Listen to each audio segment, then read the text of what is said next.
नमस्कार, अनय साहित्य क्लासेस में आप सभी का बहुत बहुत स्वागत है। आइए हम आज चर्चा करते हैं अर्थ के आधार पर वाक्यों का वर्गीकरण। प्रश्न बनता है, ये प्रश्न है, समझिए आप कि वाक्यों का वर्गीकरण किस आधार पे होता है। शब्दों का वर्गीकरण आधार के, उत्पत्ति के आधार पर, रचना के आधार पर, बनावट के आधार पर।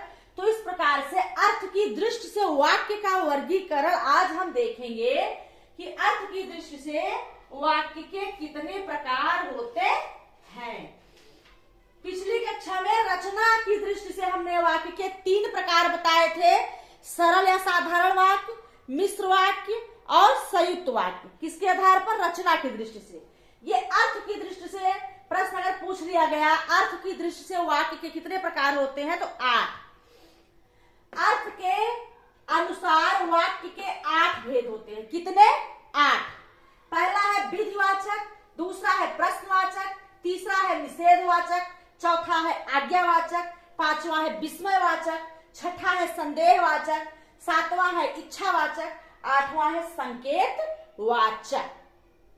अभी अंदर से भी प्रश्न बनता है।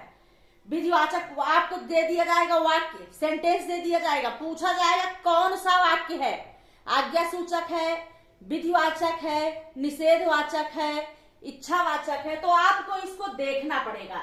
तो अर्थ के अनुसार, अर्थ के आधार पर वाक्य के 8 भेद होते हैं। पहला है विधिवाचक, दूसरा है प्रश्नवाचक, तीसरा है निषेधवाचक, चौथा है आज्ञावाचक, पांचवा है विस्मयवाचक, छठा है इच्छावाचक, सातवां है संदेहवाचक और आठवां है संकेतवाचक। संदेह और संकेत।